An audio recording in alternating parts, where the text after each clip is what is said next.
ડભોઈ સેવા સદન ખાતે સાધુ સંતો આકરા પાણીએ સાંસદ પપ્પુ યાદવ સામે વિરોધમાં આવેદનપત્ર નાયબ કલેક્ટરને આપવામાં આવ્યું.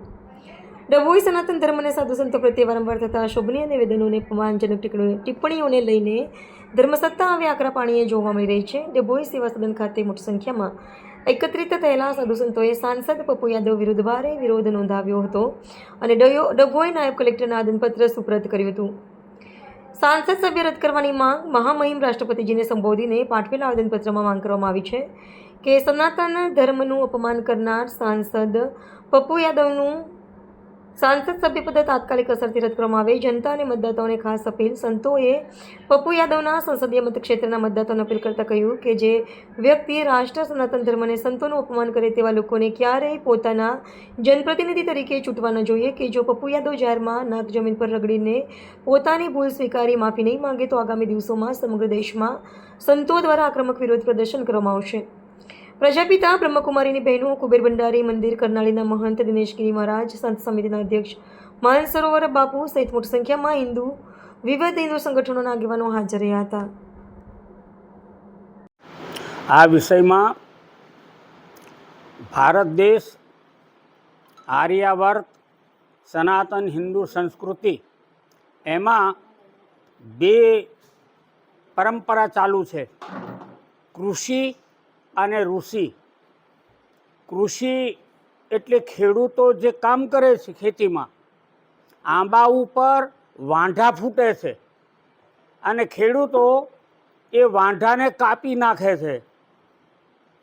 વાંઢા ઉપર ફળ નથી આવતા, કેરી નથી લાગતી.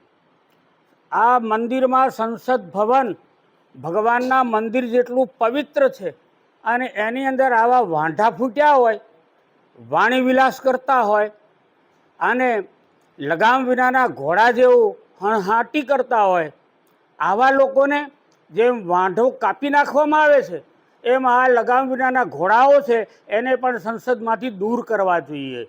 ઋષિનો આ દેશ છે. અમારા પૂર્વજોએ પોતાની કરોડરજ્જુનો હાડકાનું વજ્ર બનાવી અને વૃત્રાસુરને માર્યો હતો. પણ આ વાણીવિલાસ કરનારા જે લગામ વિનાના ઘોડાઓ, એના બાપદાદાઓએ કોઈની હડ્ડી આપી, કોઈએ હડ્ડી આપી અને આ દેશને બચાવવાનું કાર્ય કર્યું હોય એવો એક પણ ઇતિહાસ નથી.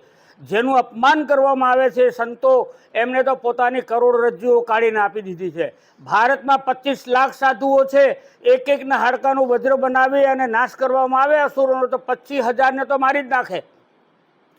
આ દેશ જ્યાં સુધી સાધુ શબ્દનો અર્થ થાય છે સહતે ઇતિ સાધુ, સહન કરે તે સાધુ છે, પણ સહનની સીમા પૂરી થઈ જાય તો વૃત્રાસુરની જેમ અથવા દર વર્ષે રાવણને સત્કાર કરવામાં આવે છે દશહરાના દિવસે, એવી રીતે આ વાણી વિલાસ કરનારા, અમારા ભગવાનનું અપમાન કરનારા, સાધુ સંતોનો અપમાન કરનારા, અને ખરેખર એ સાધુનો વેશ નહોતો એવું હું માનું છું.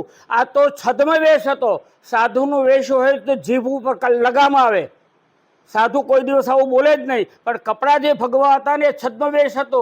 જેમ રાવણે છદ્મ વેશ કરી અને દુષ્કૃત્ય કર્યું હતું સીતાજી સાથે, એવી રીતે જો આ દર વર્ષે જ્યારે એનું દશેરાના દિવસે અગ્નિ સંસ્કાર કરવામાં આવે છે, અગ્નિથી સ્નાન કરાવવામાં આવે છે, એમ કદાચ આ પપ્પુ યાદવને પણ અગ્નિથી કદાચ સ્નાન કરવાનો વારો ના આવે, વર્ષે વર્ષે એને એ કરવામાં આવે છે. તો આ દંડ ખરેખર તો ભગવાન શ્રી રામચંદ્રજી એનું અપમાન કર્યું છે, સાધુઓનું અપમાન કર્યું છે, સનાતન સંસ્કૃતિનું અપમાન કર્યું છે. એ આ દેશમાં જીવવાને લાયક નથી. અને એવા જે મતદારો છે કે જેને ભાન ભૂલાવીને એ મતદારોએ એમને મત આપી અને અપક્ષ તરીકે એમને ચૂંટી લાવ્યા છે. તો શું મતદારો, અમારો તમને પ્રશ્ન છે, શું તમે સનાતનીઓ નથી? ફરીથી ધ્યાન રાખજો. આટલું કંઈ વિરમો છું. જય હિન્દ, જય ભારત.